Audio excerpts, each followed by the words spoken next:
Have you ever heard the story of the Nazino Island, aka Stalin's Cannibal Island? I would imagine you probably haven't. Well, tonight on the Dr. Man Show, we're going to be talking about the Nazino Island tragedy. Trigger warning, this is going to get kind of brutal. So I have to let you know it's pretty terrible. As the title suggests, there will be cannibalism spoken about in graphic detail. So this is a true historical event for those of you who do not know. And we're just going to jump right into it. We got a lot to do tonight. Ladies and gentlemen, thank you again. Welcome to Campfire Stories. You can subscribe here on twitch.tv. Subscribe to our YouTube. We got all kinds of social media, Twitter, etc., etc. Those links should be provided to you wherever you're watching this content. So without further ado, demand the origin of the Nazino Island Gulag. Have you ever heard of this story? Have anyone in chat ever heard of this story? No. I don't think most people have. Well, this is Campfire Stories, so let's give it to them, demand. Raw During during the early 1930s, the Soviet Union wished to spread out its population to make use of the arable farmland across the vast country.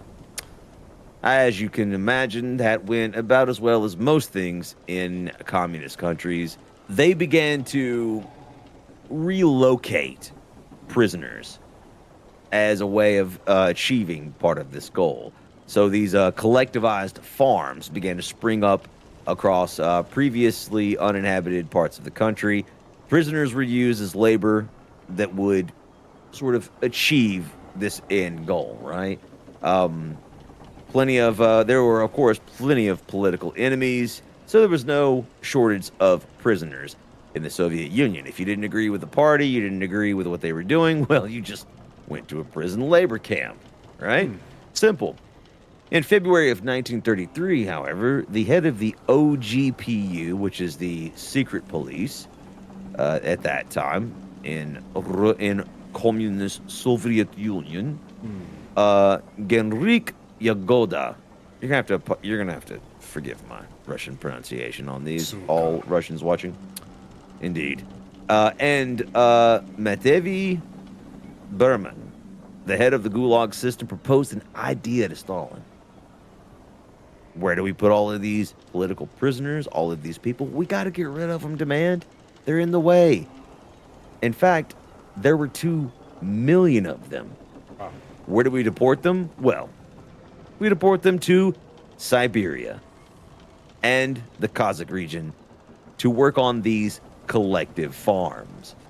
Now, they, of course, have done this before already to great success, actually, with the kulaks, who, if you don't know, were basically peasant farmers, but they weren't the lowest of low class. They were basically normal farmers. Think of middle-class American farmer, almost. You could hire a few workers to till the land. You know, you're not rich by any stretch of the imagination, but what you do have is tons of land. Your family has worked the land, you've tilled the land. Well, you gotta go, dude. You're part of the bourgeoisie when the Soviet Bolsheviks took over. So what do you do with these kulaks? Well, you put them in concentration camps, you arrest them, you exile them, or you, of course, execute them. And so this has worked before during the Bolshevik Revolution. If you don't know who a Bolshevik is, that's a member of the main party in Russia, which at the time was known as the Russian Social Democratic Party. But they changed their name to the Communist Party after seizing power in the revolution in 1917. So, just for those of you uninitiated, the original name of the Communist Party, the Russian Social Democratic Party. The time, however, at the time, of course, there were a shortage of tools to be provided as a vital ingredient to the carnage that would follow. These people are getting deported to these concentration camps where they're going to be working on farms to produce food demand. But of course, there's a problem. First of all, it's Siberia. Second of all, there's a lot of tools and things of that nature. Now, there's a political backdrop that we have to talk about. Like, how did this happen? How did we get here? Where where did it all sort of go wrong? Just ignoring the fact that it went wrong with communism. Right. In the major cities like Moscow and Leningrad, workers and other people provided important services. They were issued, and those people were issued with internal passports. Right, the people who were, of the class that mattered, the people that produced things. Um, so the system that they had made it easy to identify those who were unproductive, unwanted, or even criminal elements of society. These undesirables were earmarked for deportation, despite being, yes, a much loathed feature of Tsarist Russia. And actually, in the beginning, when the Bolsheviks took over, they actually did away with this. Like they weren't going to actually deport these undesirables. Everyone was going to sort of, that communist ideal. We're all going to share, and so that was before at that time they had sort of a passport system, and that passport system basically prevented people from moving around Papers, in and out please. of the country. Papers, please. We need to play that game, dude. Exactly. But that was actually abolished after the revolution in 1917. Well, they started to realize they were a little hasty in abolishing the papers, please. So, of course, in 1932, they reinstated papers, please. And the people who were migrating in and out of the cities, of course, were those that were part of the political party, those who were useful, those who were needed. Those people were easily issued passports. People like, I don't know, most of the viewers that watch this show, the Dr. Band show, streamers, things of that nature. Oh, wait, they didn't exist back then. But if they did, we're sort of what you would consider non-essential. I don't know. I mean, I think we're essential to man. I mean, I don't know what you think, but I'm very honestly, essential. like, Have you seen my hair? Come on. I have, dude. It looks so good. Your hair's so good, but unfortunately, the Bolsheviks probably wouldn't have agreed with that. Oh. So it would be difficult for you to attain a passport. Well, this is where the problem sort of begins for these people and this particular story that we're going to talk about. So, as expected, the lower classes, the undesirables, the criminals, the average person were deprived of this quote unquote passport. And fortunately, they began to be rounded up because looking for work, people migrate to the cities. They start to um, congregate where most, that's how most big cities actually, come about. So as these people randoms began to appear, they needed a solution, and this was it. So the secret police began mopping up operations to get rid of these peasants looking for a better life in these cities. And as I mentioned before, there were all kinds of undesirables, including profiteers, vagabonds, beggars, tramps, prostitutes, former priests, and other categories of population that began to be round up and sent to these concentration camps, for a lack of a better term. AKA farms. AKA farms. Technically, as you'll see soon, this story is a little bit more ominous. So now you kind of understand where we're getting, what's happening here. This is the backdrop, and there's lots of insane and crazy stories.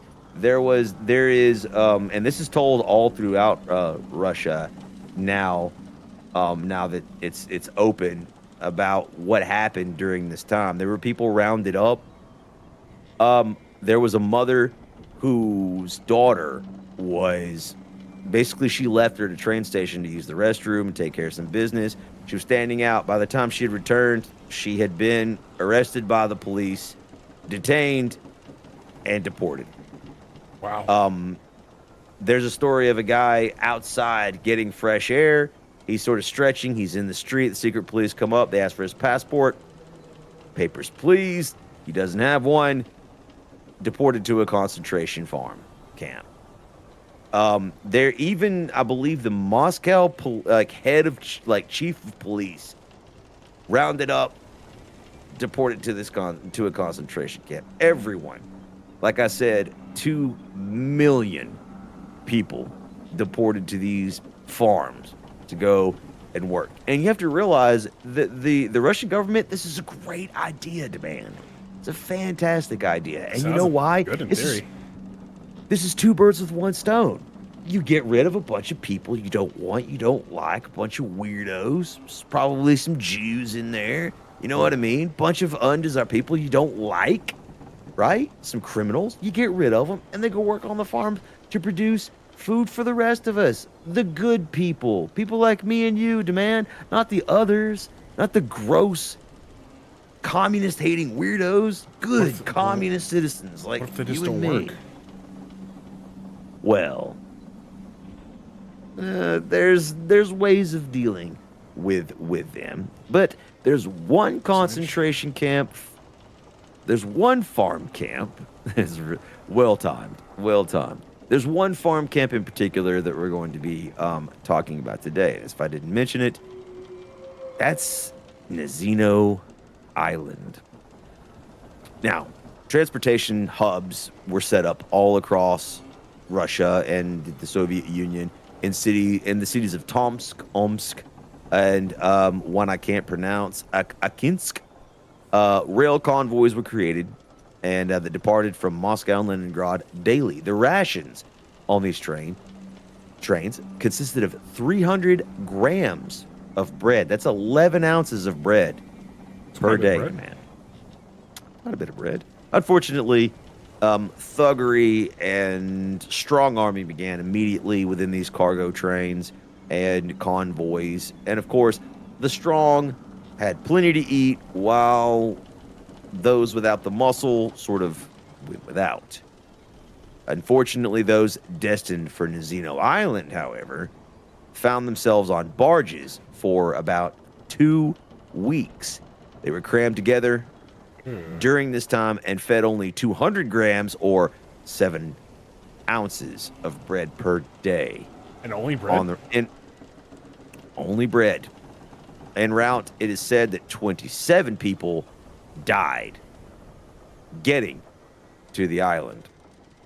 On May 18th, 1933, 322 women and 4,556 men disembarked on their destination, Nazino Island, which was the last place most of these people would ever see. The island was 3 kilometers or 1.9 miles long, not even 2 miles long, and only 600 meters or 660 yards wide. And of course, without a shadow of a doubt, couldn't feed the thousands of new residents that would be deposited on this island. So tiny. The only thing that minuscule. The only thing the prisoners had was 20 tons of flour that was sent with them, which you can imagine was very, very scant amount of food. Of course, fighting instantly broke out. People panicking, already starving, a lot of them on the trip, the beginning early stages of starvation. As these supplies, and I mean that loosely, were being unloaded and distributed, the guards fired on a ton of the prisoners to attempt to restore order.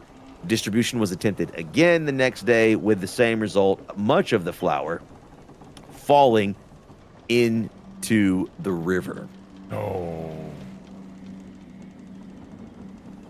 After leaders were designated amongst the prisoners, And that always works out, right? Didn't you talk about the psychological experiment about the prisoners demand? Oh yeah, the And prisoners and the guards. pretty sure that was you. Pretty sure that was you. Yeah, that you talked about the prisoners, the guards. So that always works out. You take the prisoners, you give them leaders, right? And it's their job to distribute the food. You and I demand the loyal guards. We don't have to distribute the flour. We'll give it to the leaders. We gave it to the leaders. They'll handle it. Oh, yeah, They'll we'll make sure handle it, right. everybody gets a little bit, and it'll all work out in the end. So, of course, most of these leaders would, of course, hoard the flour for themselves.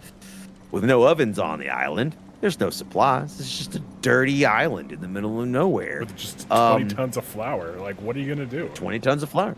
Doesn't matter. They're prisoners, dude. They're sent to... There's no tools now, as I mentioned before. There's just these horrible undesirables on this island and a bunch of guards. And absolute chaos. As I said, with no ovens on the island, prisoners began to eat the flour simply mixed with the water from the river.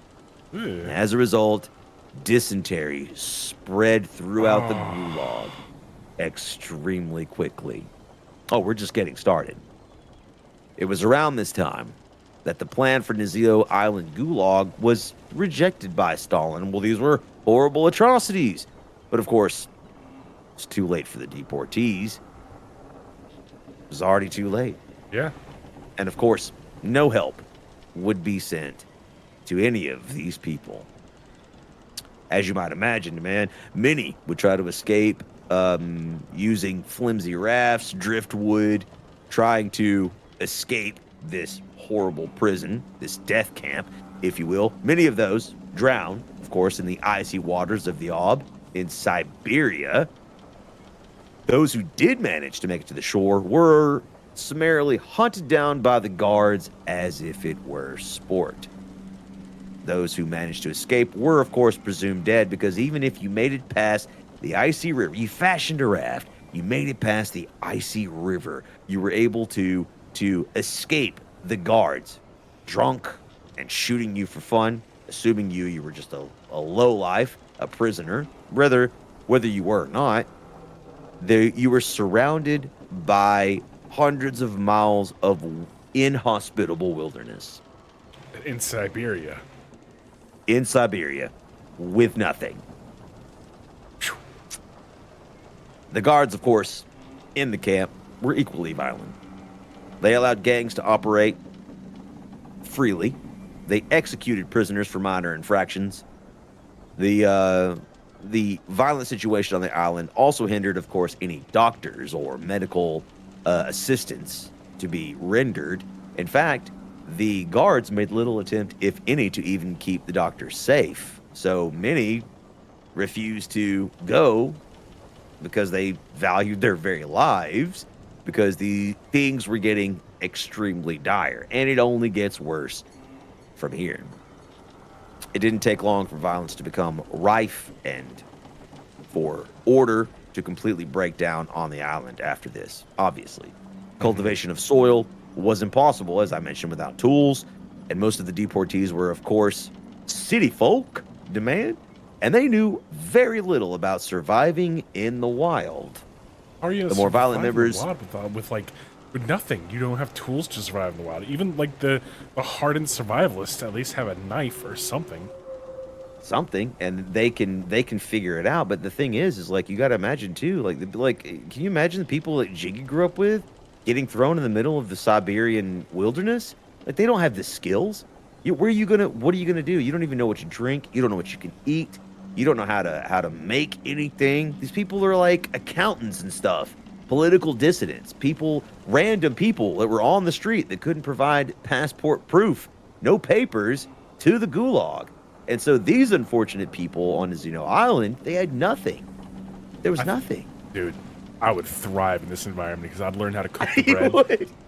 You would. Not only that, you're 6'5". You would literally be running the whole island, like I the would whole thrive thing. in this place. You would thrive. You could strong arm anybody that disagreed, and you would make delicious cakes, dysentery Exactly. cakes. But Well, no, if you So, cook it, I feel if I get a fire going, boil the water, get the red of the dysentery, and then make like a really good mhm. like cheap bread, people would love me. Right, right. Stalin, indeed, the monster. Correct, absolutely correct, chat. So I'm glad you mentioned that, dude. The next part of the story basically says that violent members of the society, the strong arm, the big guys, took control instantly, exploiting the weaker members. Anything that could be traded for food was taken, including golden teeth. Ooh, Fights broke out all over the island over food, and of course, murder became a daily and deadly occurrence. Barely 1 week after being confined to the island, doctors started reporting incidents of cannibalism. This is where things get really bad. oh, Trigger warning, we're going in. oh. N- News of this was sent back to Tomsk, but the response was not positive, right? Instead of sending help, the authorities, in their infinite communist wisdom, demand send another 1,000 prisoners with no extra food. What? Ah, They let were them the food, eat. baby. Yo, they sent food all right. They sent 1,000 pounds of food, brother.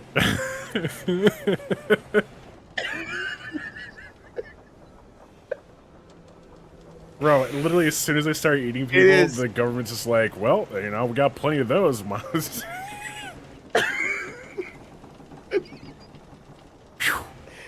This is not funny, but thank you, demand. It is almost like they wanted them to eat each other. Correct. It's I mean, how Am do you I explain it? wrong? I would say I was just about to make a joke. I was about to be like, let them eat cake. Instead, the man's like, let them eat each other. I mean, do you see how fast the government responded to that? Like, I'm sure they were sending like Hey, official documents to the government saying like, "Dude, they're eating people out here. We need to do something." And they're like, "Okay, we'll send them food," and then proceeds to send 1,000 people at them. oh my That's three god, birds, dude. one stone, baby. Three birds, one stone, dude. Communism for the win, baby. For the win. Now, of course, the article and my research does state that this was probably a bureaucratic mistake rather than a willful decision to make the situation worse. Right? They were probably those 1,000 prisoners were probably already slated to go there before they found out what a dire situation it was. But regardless, that doesn't make it any better. That just shows you how much more incompetent like a centralized government is, right? Making all the decisions for the top down. It's slow to turn its head a lot of times, right? Yeah. Like the the reports are coming in of just absolute like barbaric incidents, and then by the time it reaches anyone that matters, it's too late, right? Yeah, because It's it say absolutely if it too late. reaches like you and you're low on the totem pole, and you can't just be like, oh, this is horrible. We need to stop this because guess what? You're on that boat. I Like, don't. Yeah, it's too late. Exactly, exactly. So, I mean, yeah. Like, meanwhile, things of course get way worse, as you might imagine. The guards mhm. would regularly throw bits of bread into the starving crowds and watch as the fights broke out for entertainment. What were the guards doing? Their cruelty. Well, the guards had supplies. They're military, so Oh, they had military rations. when doesn't the Alcohol, prisoners alcohol. outnumber the guards? Prisoners? Uh, well, they do, but I mean, they don't want to die and get shot. So I mean, it's like, I mean, so like, see, this starvation's is, a hell of a motivator. but here's the problem though. And so I mean, you bring up an actual good point, right?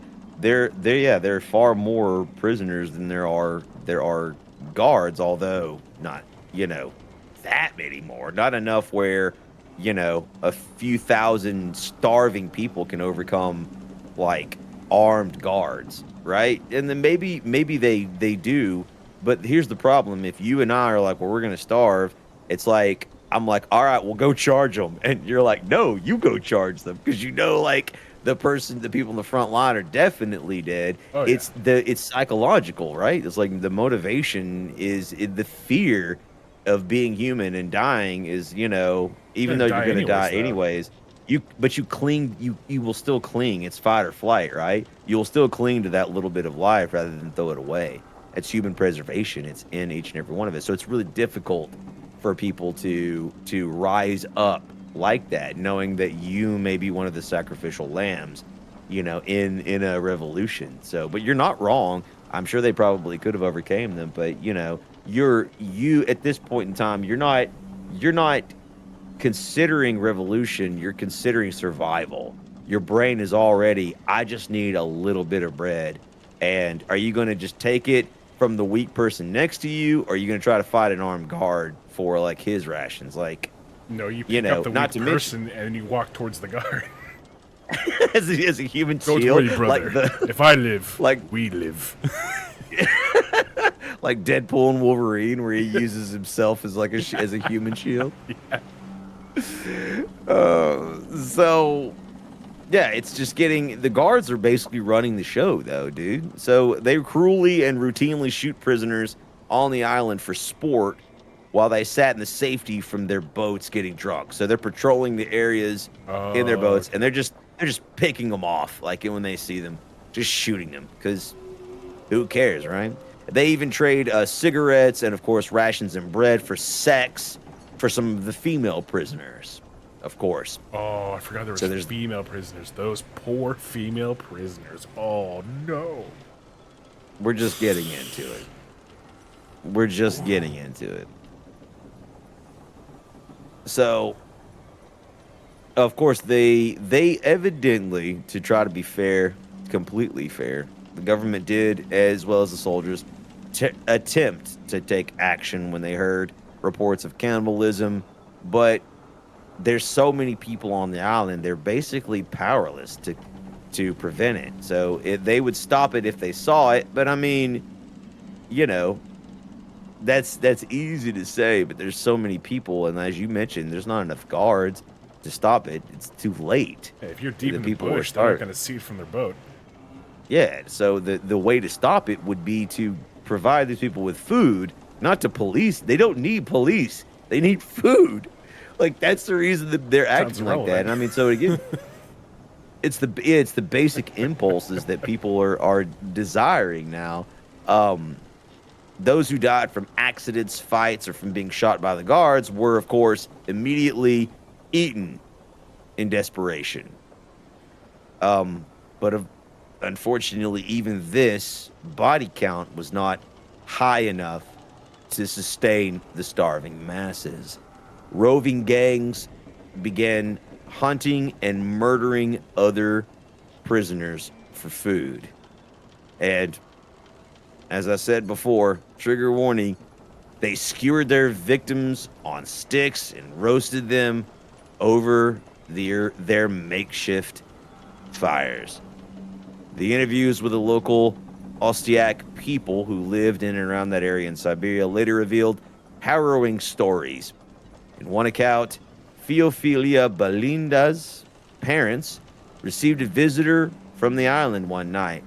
She was a 40-year-old woman who had evidently escaped and was at their door. And the Bylan family took her in and discovered that the poor victim's calves had been removed. And, of course, eaten by prisoners.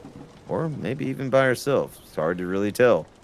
Now, the story tells an account of a 13-year-old Ostiak girl who went to the island to gather firewood. She witnessed a woman being tied to a tree, whereupon pieces of her were cut off by a ravenous group of prisoners while she was alive. The girl hurriedly alerted the guards, but it was too late, and she, of course, died before any of the guards could help her. A communist instructor living on the banks of the Ob, Vasily Velichko, began to hear rumors of what was happening on Nazino Island, and without waiting for permission from authorities, decided to investigate the situation himself. When he arrived on the island in August, a grim picture of the situation greeted him. He found half-eaten bodies hiding among the tall grasses.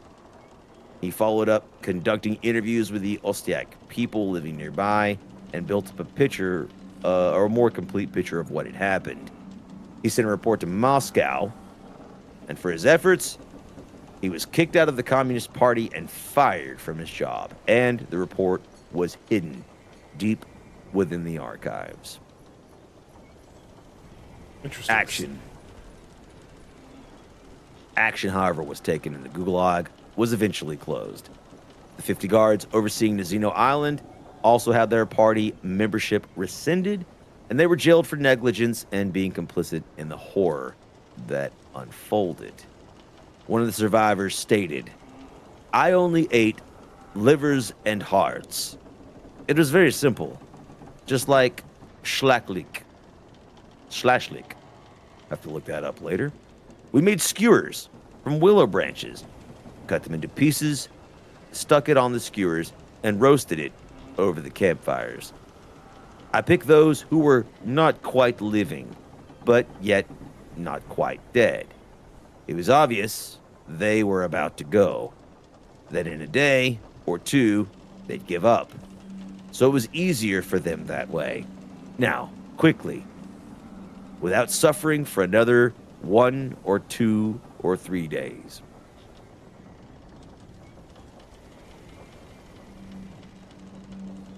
In the period of 13 weeks, which encompassed the tragedy, roughly 6,000 people were deported to Nazino Island. Around 1,500 to 2,000 people died from starvation, disease, exposure, murder, or accidental death. Approximately 2,000 survived past the camp's closing, but the vast majority were ill, many bedridden, partially cannibalized, sick, diseased, and did not survive their relocation to other camps. Only a few hundred people were healthy enough to continue working as they were reassigned to other camps. A wooden cross was planted on the island in memory of the victims, and every year in June, pilgrims make their way to Tomsk to pay their respects in honor of those who died in the tragedy. In 2018, a church was also built and dedicated to the memory of the victims. That island's got to be haunted.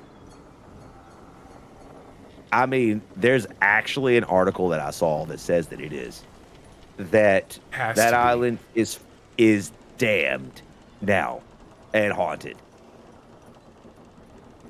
And we can look into that further if we want on another Campfire Stories. Ladies and gentlemen, boys and girls, this has been the most depressing episode of Campfire Stories I've ever made. It actually has. I want to thank Demand for the pictures and all of the help. I want to thank each and every one of y'all that enjoyed this story. Blackwall Rose, Metal Gear Greed for all the interactions. We can read some of that now that we are done. Brit, hopefully you're still here. Respect to you if you managed to survive and make it all the way through this horrific story. Metal Gear says Stalin was a monster. It's almost like they wanted them to eat each other, correct? What a morbid way to cut down a population.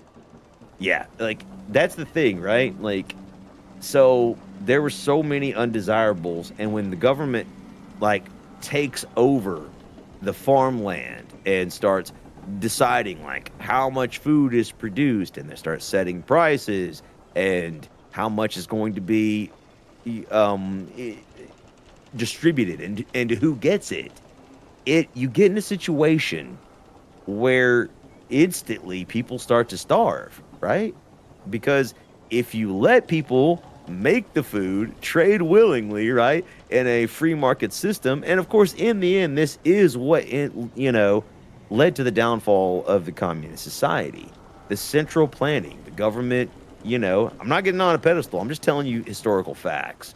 It didn't work. And it didn't work because places like America and Europe outproduced the Soviet Union. We outproduced them. The citizens were Crazy 'cause stronger. they have a lot of farmland. They have like it's bigger swath than America of land. Now a lot of it, is not as arable, but it's just a massive amount of land that could be farmed. But they executed the farmers, but for not having the right political affiliation. Those were the kulaks, the people who knew how to run the land, who had it, who owned it. They took it from them and forced people in these labor camps to try to produce food. And it was just atrocity after atrocity. And Zeno Island is only one.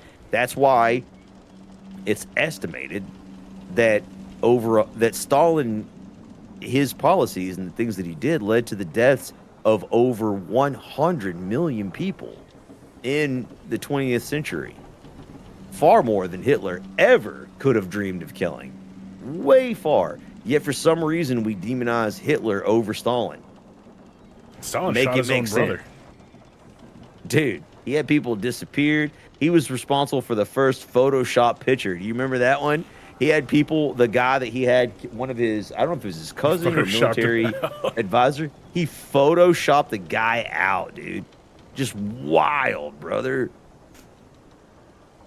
Dude, can you imagine just like shaking hands with Stalin and all that, and you get back home and you see the newspapers or whatever they had there, and you're just gone, and you look at it, and then you hear a knock at the door. Dude, you know how much terrifying, like the scariness of your body would just rack yourself. Yeah. I mean, they went around, and so in this story, they went around like rounding people up in the streets, just random people they found. You didn't have any papers on the trains. How would you get papers? Into the boats? You had to apply for them, and then you could be denied. What and if then you were found? Didn't matter if you didn't have papers at that moment. I'm pretty sure one of the Moscow head of police chiefs, like in Moscow, if my research holds up true, that he went to the gulag, but he didn't have papers at the time. He probably was applying for them, et cetera, et cetera. Don't ever look up how we know the human body is 7% water. Oh, I know exactly how it was. Same. It was, again, it was the Japanese government figured it out. They basically dehydrated enough people so they could calculate what it was. They also did a lot of other things that we're not going to talk about here. Thanks for the history lesson. You're welcome, Britt. Good to see you. Glad you're coming and hanging out with us. You just... Medicare disagrees. It worked how those governments wanted. I mean, that's the thing, though, right? Is that, okay, and you'll understand this reference. Like, this is what happens when you concentrate all of the power in a singular place, right? Mm-hmm. This is the dwarves in The Hobbit bringing all of the gold, all of the power, centralizing in one area. And what happened in The Hobbit? Immediately when they had everything in one place, when it wasn't spread out, when it wasn't, however you want to do it, when it was all in one place, the dragon came down from the north. That's what always happens. Power attracts evil. And the desire for that is what ends up destroying everything. There's always going to be a Stalin. There's always going to be a Hitler. There's always going to be someone, when you put all of the power and all of the gold and all of the treasure in one place, that comes and takes it for themselves. And they are smarter than you. They're more relentless than you. They will do anything. Like, in Demand and I have morals and values. You guys have morals and values. These people do not. They will kill you. They will stab you in the back. Your utopia does not exist, and it will never, ever, ever exist. It's the same story that Tolkien told with the One Ring. The One Ring, like, it is power incarnate in one thing, and it is the most wicked, corruptible thing you can possibly imagine. It's the worst thing, and it needs to be destroyed. No one deserves to have all the power. No one man, no one woman, no one government. except for demand and I. You can trust us. We'll do it right this time. Of course. We'll do it right. Hundreds of years of historical precedent, ignore it. Demand and I. You can trust us. We're the good guys. Our new We're party the ones. is going to be called Doctimus. The Doctimus. The Doctimus paradigm. That's what it is. Big booba goth chicks for everyone. Yes, metal. That's Yes, our and promise. you know what? For ideas like that, that's why you'll have a high place in the government. That's right. Just promise us. You won't stab us in the back and take all the power for yourself. You got to promise. Pinky swear. Or you get shipped off to the island. Don't be. You're not power hungry? Dude, the good ones never are, man. The good ones live like hobbits, dude. They don't care about power or strength, dude. They live like us. Wine, women, and song. Every single day. Every More of an day. elf.